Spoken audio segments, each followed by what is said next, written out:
আজকে নামাজ পড়েছো তো? নামাজ বাদ দিও না বন্ধু, এপারের চেয়ে ওপারের জীবন আরো বেশি সুন্দর। দেখুন কানেক্টেড হয়ে গিয়েছে এবং আমার উপরেও ভিপিএন লেখা এসছে। ফোনের ভিপিএন কানেক্ট করার জন্য আপনার প্রথমে সেটিংয়ে যাবেন।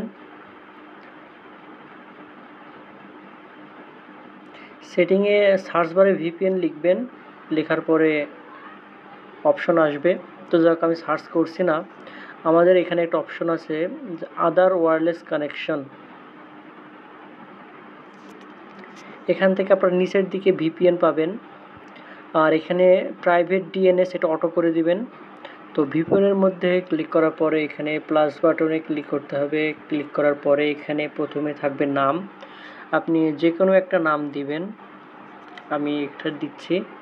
তারপর হচ্ছে ভিপিএন টাইপ, এখান থেকে দ্বিতীয় নম্বরটা সিলেক্ট করবেন। তারপরে সার্ভার অ্যাড্রেস, আমি এটা দিয়ে দিচ্ছি। সার্ভার অ্যাড্রেসটা হচ্ছে আমি গুগল থেকে নিয়েছি, এটা কিভাবে নিতে হবে আমি দেখাই দিচ্ছি। তারপরে আছে হচ্ছে এই যে আইপি সেক আইডেন্টিফায়ার, এখানে আপনারা লিখবেন হচ্ছেন ভিপিএন। তারপরে নিচের দিকে আছে আইপি সেক প্রিশেয়ার্ড কি, এখানেও লিখবেন ভিপিএন। তো নিচেরগুলো পূরণ করা লাগবে না কিছুই, তবে কারো ক্ষেত্রে এখানে ইউজার নেম এবং পাসওয়ার্ড থাকতে পারে অপশন, তো আপনারা দুটাতেই ভিপিএন লিখে দিবেন।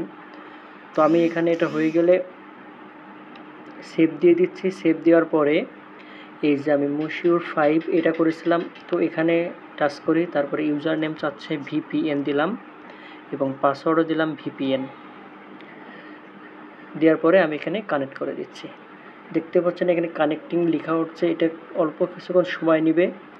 নেওয়ার পরে এটা যদি কানেক্টেড হয় তাহলে বুঝবেন যে কাজ হয়েছে। এই যে দেখুন কানেক্টেড হয়ে গিয়েছে এবং আমার উপরেও ভিপিএন লেখা এসছে। তো এখানে আরেকটা জিনিস দেখায় যে আপনারা কীভাবে যে এই যে এখানে সার্ভার অ্যাড্রেস কোথায় পাবেন।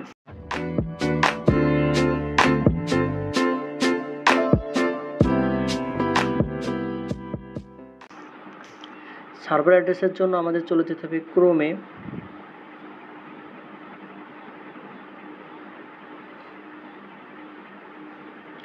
ক্রোমে গিয়ে লিখবেন সার্চ বারে ফ্রি ভিপিএন সার্ভার লিঙ্ক।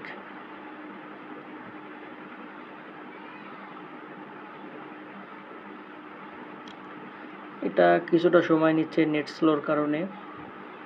প্রথমে যেটা আসবে ভিপিএন গেট, এটাতে ক্লিক করবেন।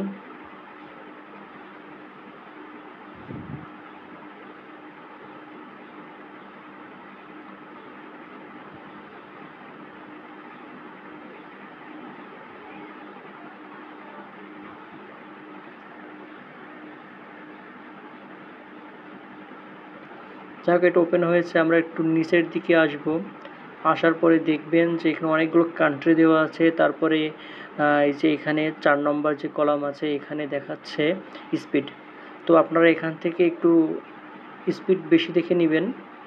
প্রথমটা আছে 604, তারপরে 443, আপনারা 500-র উপরে যেগুলো আছে সেগুলো নিতে পারেন। তো এখান থেকে জুম করার পরে যে প্রথমে যেটা লেখা আছে পাবলিক ভিপিএন, এইটা কপি করে নেবেন। এটাই হচ্ছে আপনার সার্ভার অ্যাড্রেস। এটা কপি করে আপনি সেটিংয়ে গিয়ে সার্ভার অ্যাড্রেসের ওই জায়গায় বসিয়ে দিবেন।